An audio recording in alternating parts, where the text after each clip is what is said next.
अफगानिस्तान में सेना के कुछ ट्रक एक दूर जगह पर फंसे हुए काफिले की मदद करने के लिए जा रहे होते हैं। एक स्टाफ सार्जेंट इस बेकार की यात्रा को लेकर शिकायत करता है, लेकिन वह ज्यादातर मजाक में अपने भाई को चिढ़ा रहा होता है जो उसके साथ ही सेना में सेवा कर रहा है। जब स्टाफ सार्जेंट एक ट्रक की मरम्मत कर रहा होता है तो उसका भाई कहता है कि उन्हें आगे की लड़ाई वाली जगह पर होना चाहिए। वह उसे आर्मी रेंजर्स में शामिल होने के लिए भी कहता है। पहले तो स्टाफ सार्जेंट को इसमें कोई खास दिलचस्पी नहीं होती, लेकिन जब उसका भाई उन्हें किया हुआ वादा याद दिलाता है कि वे दोनों साथ मिलकर लड़ेंगे तो उसका मन बदल जाता है। अचानक बिना किसी चेतावनी के एक मिसाइल ट्रकों में से एक पर गिरती है और सब सैनिक घबराकर इधर उधर भागने लगते हैं। तालिबान के लड़ाके गोलियां चलाना शुरू कर देते हैं और सैनिक भी जवाबी फायर करने लगते हैं। चारों तरफ धमाकों और जलते ट्रकों के बीच स्टाफ सार्जेंट छिपने के लिए भागता है, लेकिन एक जोरदार धमाके से बेहोश हो जाता है। जब उसे होश आता है तो वह अपने पैर से धातु का एक टुकड़ा निकालता है और समझ जाता है कि वह अकेला ही जिंदा बचा है। वह रेंगते हुए अपने भाई के पास जाता है और उसे मरा हुआ देखकर टूट जाता है। 2 साल बाद वही स्टाफ सार्जेंट एक बस में जागता है। वह उसी डरावने सपने से घबराया हुआ होता है। अब वह पैर में ब्रेस लगाकर चलता है और अवसाद की दवाइयों पर निर्भर है। बस उसे कोलोराडो में रेंजर ट्रेनिंग बेस पर छोड़ देती है, जहां वह चयन और प्रशिक्षण कार्यक्रम में शामिल होने आता है। वहां पहुंचने पर सभी भर्ती लोगों को अपनी निजी चीजें जमा करनी पड़ती हैं और उनके नाम व रैंक की जगह उन्हें नंबर दिए जाते हैं। स्टाफ सार्जेंट को नंबर 81 दिया जाता है। उसका अच्छा रिकॉर्ड होने के कारण उसे टीम लीडर बनने का मौका मिल सकता था, लेकिन वह यह जिम्मेदारी लेने से मना कर देता है। फर्स्ट सार्जेंट टोरेस नए भर्ती हुए सैनिकों को संबोधित करते हैं। वह बताते हैं कि अगले 8 हफ्तों में उन्हें भावनात्मक, शारीरिक और मानसिक रूप से कितनी कठिन ट्रेनिंग से गुजरना पड़ेगा। जो लोग अंतिम चरण तक पहुंचेंगे उन्हें डेथ मार्च नाम की 24 घंटे की एक नकली मिशन ट्रेनिंग करनी होगी। यह मिशन तब तक खत्म नहीं होगा जब तक वे फिनिश लाइन पार नहीं कर लेते। इसे पूरा करना ही रेंजर बनने की एकमात्र शर्त है। ट्रेनिंग सामान्य फिटनेस अभ्यासों से शुरू होती है। कभी कभी रेंजर सैनिक भर्ती लोगों पर पानी डाल देते हैं ताकि ऐसा लगे जैसे बारिश में ट्रेनिंग हो रही है। ट्रेनिंग भले ही सामान्य लगे, लेकिन फिर भी कई सैनिक इसमें फेल हो जाते हैं और उन्हें घर भेज दिया जाता है। अगले चरण में ट्रेनिंग और कठिन हो जाती है। रात में बारिश के बीच वर्कआउट कराया जाता है और सैनिकों को लंबे समय तक पानी के अंदर भी रहना पड़ता है। जैसे जैसे हफ्ते बीतते हैं और लोग ट्रेनिंग से बाहर होते जाते हैं। 4 हफ्ते बाद ट्रेनिंग जंगल में शुरू होती है। दौड़ते समय बाकी भर्ती सैनिक आपस में बात करते हैं और दोस्ती बढ़ाते हैं, लेकिन नंबर 81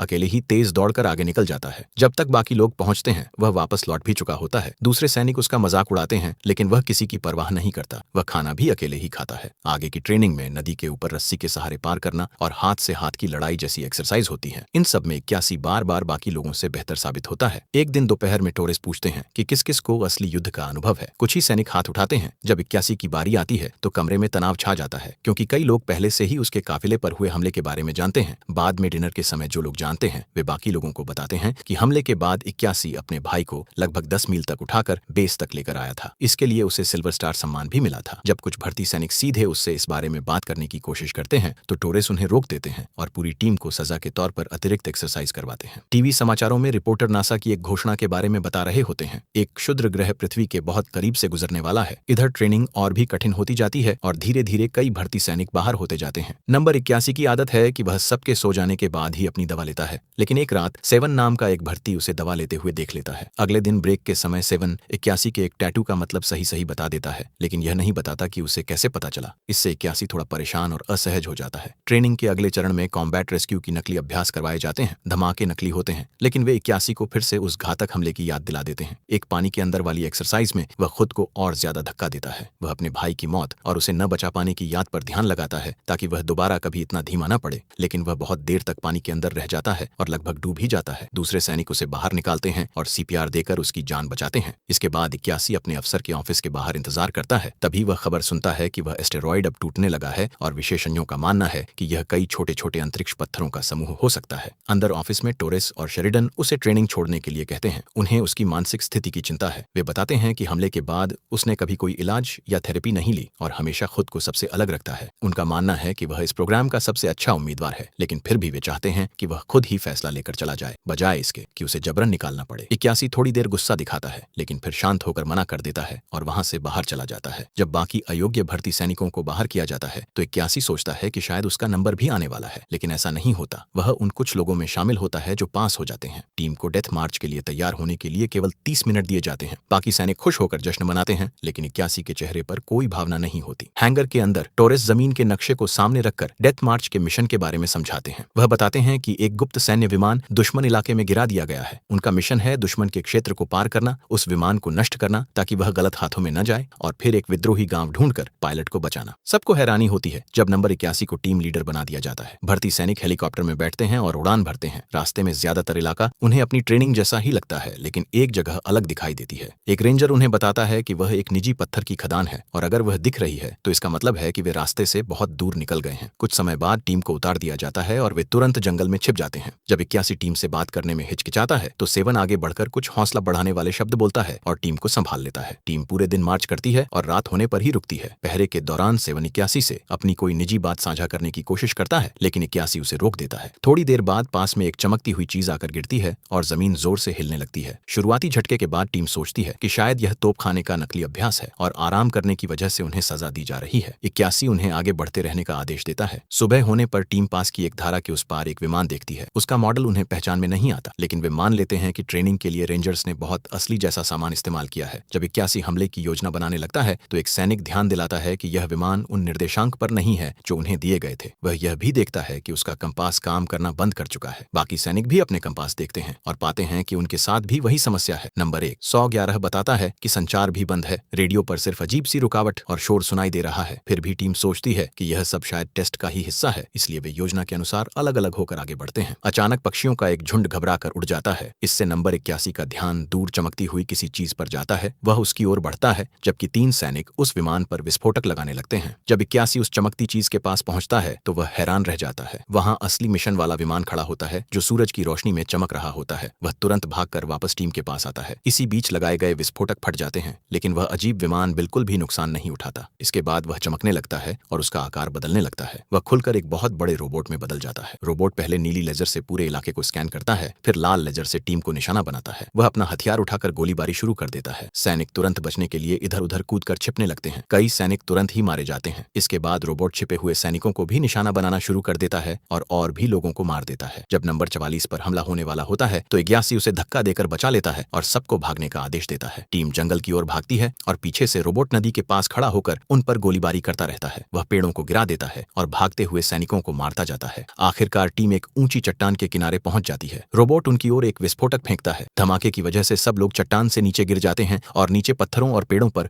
जोर से टकराते हैं। एक सैनिक की छाती में पेड़ की टहनी आर पार हो जाती है। दूसरे की रीढ़ की हड्डी पत्थर से टकराकर टूट जाती है। जब 81 जमीन पर गिरता है तो उसे अपने पुराने काफिले पर हुए हमले की यादें फिर से आने लगती हैं। उसे अपने आसपास घायल साथियों को देखकर वही डरावना मंजर याद आने लगता है। वह खुद को संभालने के लिए अपने टूटे हुए उंगलियों को पकड़कर जोर से सीधा कर देता है और खुद को वर्तमान में वापस लाता है। फिर वह चिल्ला रहे नंबर 109 को चुप कराता है और कहता है कि आवाज से उनकी जगह दुश्मन को पता चल सकती है। दोनों मिलकर उस सैनिक को पेड़ की टहनी से बाहर निकालते हैं जिसकी छाती में वह घुस गई थी। 81 109 को उस घायल सैनिक की देखभाल करने के लिए छोड़ देता है और खुद 7 के पास जाता है जिसके पैर में चोट लगी होती है। टीम पूरी तरह उलझन में होती है। तभी किसी को याद आता है कि रेडियो नंबर 111 के पास था और वह कहीं दिखाई नहीं दे रहा। जब बाकी सैनिक एक दूसरे के घाव बांध रहे होते हैं तो नंबर 81 उसे ढूंढने के लिए निकल पड़ता है। रास्ते में उसे कई मरे हुए सैनिक दिखाई देते हैं। आखिरकार उसे 111 मिल जाता है, लेकिन वह मर चुका होता है और रेडियो भी पूरी तरह टूट चुका होता है। पास ही एक और घायल सैनिक जमीन पर रेंगते हुए बचने की कोशिश कर रहा होता है। तभी रोबोट उसके पास पहुंच जाता है और लेजर से उसे मार देता है। 81 वापस अपनी टीम के पास लौटता है। वहां वे लोग जिस सैनिक की छाती में टहनी घुसी थी उसे बचाने की कोशिश कर रहे थे, लेकिन वह भी मर चुका होता है। सैनिक थोड़ा रुककर शोक मनाना चाहते हैं, लेकिन 81 कहता है कि रोबोट जल्द ही यहाँ पहुंच जाएगा और उन्हें तुरंत आगे बढ़ना होगा। वे आगे की चट्टान पर रस्सियां डालते हैं और नीचे उतरना शुरू करते हैं। 81 नीचे खड़ा होकर इंतजार करता है, जबकि ऊपर से आखिरी सैनिक धीरे धीरे 7 को नीचे उतार रहा होता है। तभी अचानक 81 का कंपास तेजी से घूमने लगता है, जिससे पता चलता है कि रोबोट पास आ गया है। रोबोट चट्टान के ऊपर दिखाई देता है और तुरंत गोलीबारी शुरू कर देता है। 7 जोर से नीचे गिर जाता है और ऊपर खड़ा सैनिक रोबोट की गोलीबारी में बुरी तरह मारा जाता है। उसका शरीर भी नीचे गिर पड़ता है। बचे हुए सैनिक चट्टान की दीवार से चिपक कर छिप जाते हैं, जबकि रोबोट नीचे की तरफ स्कैन करता है। उसकी लेजर एक सैनिक के पैर को छू जाती है। अब 6 बचे हुए सैनिक भागने लगते हैं और 7 को सहारा देकर अपने साथ ले जाते हैं। रोबोट उनकी ओर विस्फोटक गोलियां दागता है जो उनके आसपास फटती रहती हैं और उन्हें बार बार गिरा देती हैं। फिर भी वे बार बार उठते हैं और भागते रहते हैं। आखिरकार वे जंगल की सीमा पार कर लेते हैं और रोबोट उनसे पीछे रह जाता है। खुले घास के मैदान में पहुंचकर वे थककर गिर जाते हैं और आराम करते हैं। टीम आपस में यह समझने की कोशिश करती है कि आखिर वह चीज क्या है। इसी बीच 81 7 के घायल पैर पर पट्टी बांधने की कोशिश करता है, लेकिन खून देखकर वह अचानक रुक जाता है, जैसे सदमे में चला गया हो। तब 7 धीरे धीरे और शांत आवाज में उससे बात करता है, जब तक कि 81 खुद को संभाल नहीं लेता। फिर वह पट्टी बांधने का काम पूरा करता है। हमले में उनकी दवाइयां खो गई थीं, इसलिए नंबर 81 को बिना किसी दवा के ही 7 की टूटी हुई हड्डी ठीक ठीक करनी पड़ती है। दर्द इतना ज्यादा होता है कि सेवन बेहोश हो जाता है। काम खत्म होने के बाद 81 टीम को बताता है कि उस अफरा तफरी के दौरान उसने असली मिशन वाला विमान देख लिया था और वह रोबोट उनके मिशन का हिस्सा नहीं था। इसका मतलब है कि वे लोग किसी ऐसी चीज में फंस गए हैं जो उनके नियंत्रण से बहुत बाहर है। अब उनके पास सबसे अच्छा विकल्प यही है कि वे गांव की तरफ बढ़ें। नंबर 15 कहता है कि खुले मैदान से गुजरना बहुत खतरनाक होगा क्योंकि वहां वे पूरी तरह दिखाई देंगे, लेकिन 81 कहता है कि उनके पास और कोई रास्ता नहीं है। टीम अपना सारा गैर जरूरी सामान छोड़ देती है और सेवन को स्ट्रेचर पर उठाकर आगे बढ़ती है। कुछ देर बाद वे एक तेज बहाव वाली नदी तक पहुंचते हैं। 81 कहता है कि वे रस्सी के सहारे जिप लाइन बनाएंगे। वह रस्सी अपने शरीर से बांधता है और ठंडे पानी में कूद जाता है। तेज धारा उसे तुरंत नीचे की तरफ बहाने लगती है। नंबर 44 कुछ पल के लिए उसे देख नहीं पाती, लेकिन 81 पूरी ताकत से लड़ते हुए आखिरकार नदी के दूसरे किनारे तक पहुंच जाता है। वह रस्सी को अच्छी तरह बांध देता है। इसके बाद नंबर 15 सेवन को स्ट्रेचर सहित खींचते हुए रस्सी के सहारे नदी पार करने लगता है। बीच में स्ट्रेचर रस्सी के एक गांठ में फंस जाता है। 15 को वापस जाकर उसे छुड़ाना पड़ता है। इस कोशिश में स्ट्रेचर का एक बांध टूट जाता है और अब वह सिर्फ एक जगह से लटका रह जाता है। 81 और 44 दोनों अलग अलग तरफ से चढ़कर स्ट्रेचर को संतुलित रखते हैं और 15 की मदद करते हैं ताकि सेवन नीचे न गिर जाए। लेकिन इसी दौरान किसी का ध्यान नहीं जाता कि कंपास फिर से तेजी से घूमने लगा है। अचानक रोबोट फिर से वहां पहुंच जाता है। वह इलाके को स्कैन करता है और गोलीबारी शुरू कर देता है। घबराहट में पूरी टीम नदी में गिर जाती है। तेज धारा सबको बहाकर नीचे ले जाती है सिवाय 81 के, क्योंकि उसका पैर रस्सी में फंस जाता है। रोबोट पानी में उतर आता है और 81 पर निशाना साधता है। 81 जल्दी से अपने चाकू से रस्सी काट देता है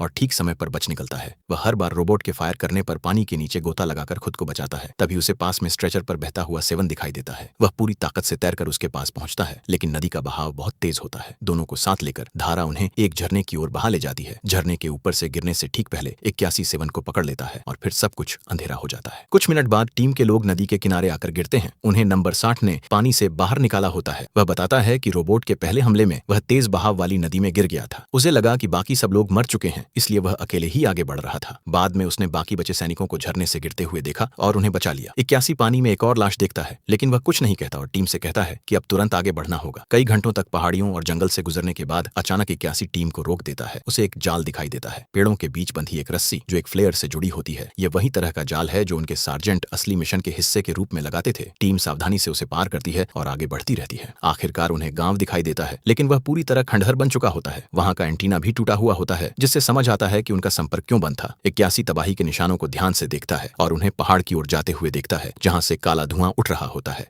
टीम समझ जाती है कि वह रोबोट टूटे हुए एस्टेरॉयड के साथ ही आया था और उसके साथ एलियन तकनीक भी आई है। तभी खामोशी में किसी की आवाज सुनाई देती है। वे मलबे में खोजते हैं और एक बहुत बुरी तरह जले हुए सार्जेंट को पाते हैं। वह मरने से पहले बस एक बार उनकी ओर देख पाता है। पास ही एक टैंक खड़ा होता है। 81 चाहता है कि वह तुरंत चालू किया जाए और टीम जल्दी से वहां से निकल जाए, लेकिन नंबर 15 विरोध करता है। वह कहता है कि उन्हें थोड़ा समय चाहिए और 81 पर आरोप लगाता है कि वह बहुत कठोर और भावनाहीन है। तभी 81 गुस्से में फट पड़ता है। वह 15 की शर्ट पकड़कर उसे सच बताता है कि उस घातक हमले के बाद असल में क्या हुआ था। वह बेस तक कभी पहुंच ही नहीं पाया था। उसे होश अस्पताल में आया, जहां उसे पता चला कि उसका भाई पहले ही ताबूत में घर भेज दिया गया था। डॉक्टरों ने उसे बताया कि वह बेस की सीमा से सिर्फ लगभग 100 गज दूर बेहोश होकर गिर गया था। उसका भाई इसलिए मर गया क्योंकि वह थोड़ा और आगे नहीं बढ़ पाया। 81 कहता है कि सिल्वर स्टार मेडल उसके लिए कोई गर्व की बात नहीं है, वह उसके जीवन के सबसे बुरे दिन की याद है। फिर वह साफ शब्दों में कहता है कि वह सबकी भावनाएं समझता है, लेकिन अब मामला सिर्फ उनका नहीं रहा। उन्हें बेस तक वापस पहुंचना होगा और पूरी दुनिया को चेतावनी देनी होगी। शुरू में नंबर 15 सिर्फ देखता रह जाता है, लेकिन 81 की बातों से बाकी टीम में हिम्मत आ जाती है और सब तुरंत काम में लग जाते हैं। पास खड़ा टैंक स्टार्ट नहीं होता, तब 15 आगे आता है और अपनी मशीनों की जानकारी का इस्तेमाल करके इंजन चालू कर देता है। बाकी सैनिक रस्सी की मदद से टैंक को मलबे से बाहर खींचते हैं। इसी झटके में टैंक का एक डिब्बा खुल जाता है, जिसमें खाने का सामान होता है। नंबर 44 तुरंत उसे सबके बीच बांट देती है। अचानक आसमान में एक फ्लेयर उठती है, जिसका मतलब है कि रोबोट जाल में फंस गया है। सब लोग जल्दी जल्दी टैंक के अंदर चढ़ जाते हैं, लेकिन 15 अतिरिक्त गोला बारूद लेने के लिए वापस दौड़ता है। तभी रोबोट वहां पहुंच जाता है और गोलीबारी शुरू कर देता है। 15 गोला बारूद टैंक के अंदर फेंक देता है, लेकिन उसी पल रोबोट उसे मार देता है। 44 टैंक चलाना शुरू करती है और उसे तेजी से जंगल की ओर ले जाती है। बाकी सैनिक टैंक के अंदर से हथियार भरते हैं और रोबोट पर गोलीबारी करते हैं, लेकिन उनके हथियार रोबोट पर कोई असर नहीं करते। रोबोट लगातार टैंक पर निशाना साधता रहता है। 44 टैंक को पूरी रफ्तार से दौड़ाती है। जब टैंक का एक हिस्सा आग पकड़ लेता है तो टीम फायर एक्सटिंग्विशर से आग बुझा देती है, लेकिन साफ दिखाई दे रहा होता है कि टैंक की मजबूत ढाल ज्यादा देर तक नहीं टिक पाएगी। अचानक रोबोट उनका पीछा करना बंद कर देता है। कुछ ही पल बाद वजह समझ आती है। चारों तरफ विस्फोटक गोलियां गिरने लगती हैं जो टैंक को जोर जोर से हिलाती हैं और अंदर बैठे सैनिकों को दीवारों से टकरा देती हैं। फिर भी 44 टैंक चलाती रहती है। ग्रेनेडों की एक तेज बारिश होती है और इतना बड़ा धमाका होता है कि टैंक पहाड़ी से लुढ़कते हुए नीचे गिरने लगता है। वह रास्ते में पेड़ों को तोड़ता हुआ जंगल से बाहर निकल आता है। अब पीछे रोबोट दिखाई नहीं देता, लेकिन ऐसा इसलिए है क्योंकि वह अब उनके ऊपर है। रोबोट चट्टान से नीचे कूदता है और सीधे टैंक के सामने उतरता है। फिर वह एक बहुत शक्तिशाली लेजर बीम चलाता है। 44 तुरंत टैंक घुमाती है और बाल बाल बच जाती है। रोबोट फिर से उनका पीछा शुरू कर देता है। टीम के पास जो भी हथियार बचे होते हैं वे सब उससे लड़ने के लिए इस्तेमाल करते हैं, लेकिन रोबोट पर उनका कोई असर नहीं होता। इसी लड़ाई में नंबर 109 का एक हाथ कट जाता है। रोबोट फिर से अपनी लेजर चलाता है। नंबर 44 टैंक को बचाने की पूरी कोशिश करती है, लेकिन टैंक की बची हुई आधी आर्मर भी टूट जाती है। इसी दौरान 7 टैंक से फिसलकर नीचे गिरने लगता है। 81 तुरंत स्ट्रेचर की रस्सी पकड़कर उसे अपने पास रखने की कोशिश करता है, लेकिन रोबोट की एक और गोली रस्सी को तोड़ देती है और 7 सड़क पर गिर जाता है। 81 तुरंत पहाड़ की तरफ गोली चलाता है, जिससे भूस्खलन हो जाता है और रोबोट पत्थरों के नीचे दब जाता है। लेकिन कुछ ही सेकंड बाद टैंक में बड़ा धमाका होता है। धमाके के बाद 81 को फिर से एक डरावना सपना दिखाई देता है। वह खुद को और अपने भाई को जमीन पर पड़े हुए देखता है। उसके भाई की आवाज सुनाई देती है जो कह रहा होता है, हार मत मानो। फिर 81 को होश आता है। वह चारों तरफ देखता है। बाकी सभी सैनिक बुरी तरह जल चुके होते हैं। अब वह अकेला ही बचा होता है। उसे पत्थरों के बीच चिंगारियां दिखाई देती हैं। वह दौड़कर वहां जाता है और सोचता है कि शायद रोबोट वहीं दबा होगा, लेकिन वहां उसे सिर्फ रोबोट का एक हाथ मिलता है। जब वह मुड़कर देखता है तो पूरा रोबोट उसके पीछे खड़ा होता है और वह अंतरिक्ष की ओर कोई सिग्नल भेज रहा होता है। 81 सड़क की तरफ दौड़ता है और देखता है कि 7 अभी भी स्ट्रेचर पर जिंदा पड़ा है। रोबोट टूटे हुए टैंक पर गोली चलाता है और फिर उनकी ओर बढ़ने लगता है। 81 तुरंत स्ट्रेचर पकड़ता है और 7 को खींचते हुए भागने लगता है। घंटों तक वह भारी बारिश में चलता रहता है। 7 को पीछे घसीटते हुए। वह उसे किसी भी हालत में छोड़ना नहीं चाहता। रास्ते में वह कीचड़ में फंस जाता है। रस्सी टूट जाती है और वह कई बार फिसल कर गिरता है। तभी उसकी घड़ी बीप करती है, जिसका मतलब है कि 24 घंटे पूरे हो चुके हैं। 7 धीरे धीरे होश में आता है और अपनी आंखें खोलता है। वह 81 से कहता है कि वह उसके भाई के साथ सेवा कर चुका है। उसका भाई हमेशा रेंजर बनने का सपना देखता था और उसी के बारे में बात करता रहता था। 7 81 से कहता है कि वह असफल नहीं हुआ क्योंकि उसने कभी हार नहीं मानी। लेकिन उनकी बातचीत तभी रुक जाती है जब पास में रोबोट की स्कैन करने वाली रोशनी घूमती हुई दिखाई देती है। 81 देखता है कि रोबोट के शरीर से धुआं निकल रहा है और उसे समझ आता है कि वह बहुत ज्यादा गर्म हो चुका है। तभी उसे दूर पत्थर की खदान दिखाई देती है और उसके दिमाग में एक योजना बन जाती है। नंबर 81 7 को छिपाकर सुरक्षित जगह पर छोड़ देता है और तेजी से उस निजी पत्थर की खदान की ओर दौड़ता है। वहां उसे डायनामाइट, एक फ्लेयर गन और पत्थर ढोने वाली मशीन का रिमोट कंट्रोल मिल जाता है। उधर रोबोट जंगल में पहुंच जाता है और 7 को ढूंढने के बहुत करीब आ जाता है। तभी 81 फ्लेयर गन चलाता है, जिससे रोबोट का ध्यान उसकी तरफ खदान की ओर चला जाता है। जैसे ही रोबोट खदान में पहुंचता है, डायनामाइट फट जाता है और रोबोट जमीन पर गिर पड़ता है। उसी समय 81 एक बुलडोजर लेकर बाहर आता है और रोबोट को दीवार की तरफ जोर से धक्का मारता है। जब रोबोट पलटकर हमला करने की कोशिश करता है, तब 81 रिमोट दबाता है और ऊपर से बड़े बड़े पत्थर रोबोट पर गिरने लगते हैं। रोबोट अपने थ्रस्टर चालू करता है और बुलडोजर को दीवार से पीछे धकेल देता है। उसकी लेजर भी हमला करने के लिए तैयार हो रही होती है। 81 फिर से तेजी से बुलडोजर चलाकर उसे दीवार से भिड़ा देता है। बुलडोजर अब लगभग खराब हो चुका होता है, लेकिन वह इतना समय टिक जाता है कि गिरते हुए पत्थर रोबोट के हवा निकलने वाले छेद बंद कर देते हैं। अब रोबोट के अंदर गर्मी बहुत तेजी से बढ़ने लगती है, लेकिन बाहर निकलने का रास्ता नहीं होता। आखिरी कोशिश में रोबोट एक टावर गिरा देता है जो बुलडोजर पर आकर गिरता है, लेकिन 81 ठीक समय पर कूदकर बच जाता है। अब रोबोट की गर्मी अपनी सीमा पार कर जाती है और वह जोरदार धमाके के साथ फट जाता है। इससे आसपास बचे हुए डायनामाइट भी एक के बाद एक फटने लगते हैं। रोबोट गिरकर पूरी तरह बंद हो जाता है, लेकिन तभी उसका एक हिस्सा खुल जाता है और उसमें से और भी विस्फोटक बाहर गिरने लगते हैं। 81 पूरी ताकत से दौड़ता है और आग पहुंचने से ठीक पहले खदान से बाहर निकल जाता है। उसके पीछे एक और बहुत बड़ा अंतिम धमाका होता है। अगली सुबह 81 7 को अपने कंधों पर उठाकर बेस तक पहुंचता है, लेकिन वहां पहुंचकर वह देखता है कि चारों तरफ अफरा तफरी और तबाही मची हुई है। हर जगह लाशें पड़ी हैं और हेलीकॉप्टर एलियन मशीनों के टूटे हिस्से उतार रहे हैं। डॉक्टर 7 को तुरंत इलाज के लिए ले जाते हैं। तभी शेरिडन 81 को अलग ले जाकर बताता है कि उन्होंने अभी अभी बेस को वापस अपने नियंत्रण में लिया है, लेकिन उनकी आधी बटालियन मारी जा चुकी है। वह बताता है कि एलियन रोबोटों ने एक ही समय पर कई जगहों पर हमला किया। मानवता ने किसी तरह पहली लहर का हमला रोक दिया है, लेकिन अब पूरी दुनिया पर एलियनों का बड़ा हमला शुरू हो चुका है। दुनिया भर के न्यूज चैनलों पर फुटेज दिखाई जाती है जिसमें एस्टेरॉइड के टुकड़े अलग अलग देशों में गिरते हुए दिखते हैं। हर टुकड़े से नए रोबोट बाहर निकलते हैं। दुनिया के नेता तुरंत मीटिंग करते हैं ताकि मिलकर इसका जवाब दिया जा सके। अलग अलग देशों की सेनाएं और सहयोगी ताकतें एक साथ मिलकर लड़ने की तैयारी शुरू कर देती हैं। नंबर 81 शेरिडन को अलग ले जाकर बताता है कि रोबोट के शरीर में वेंटिलेशन सिस्टम उसकी सबसे बड़ी कमजोरी है। यह जानकारी तुरंत दुनिया के सभी देशों तक पहुंचा दी जाती है। शेरिडन उसे बताता है कि यह जानकारी हजारों लोगों की जान बचा सकती है। फिर वह आधिकारिक रूप से उसे रेंजर बनने पर बधाई देता है। इसके बाद 81 बचे हुए रेंजर सैनिकों को संबोधित करता है। उसकी बात खत्म होने के बाद वे सब हेलीकॉप्टर में सवार होते हैं और अगले मिशन के लिए उड़ान भरते हैं। जब 81 हेलीकॉप्टर में सो जाता है तो इस बार उसे डरावने सपने नहीं आते। इसके बजाय वह अपने भाई के साथ बिताए एक शांत पल का सपना देखता है। अगर आपको ऐसी और वीडियो पसंद है तो लाइक और सब्सक्राइब करना न भूलें। देखने के लिए धन्यवाद।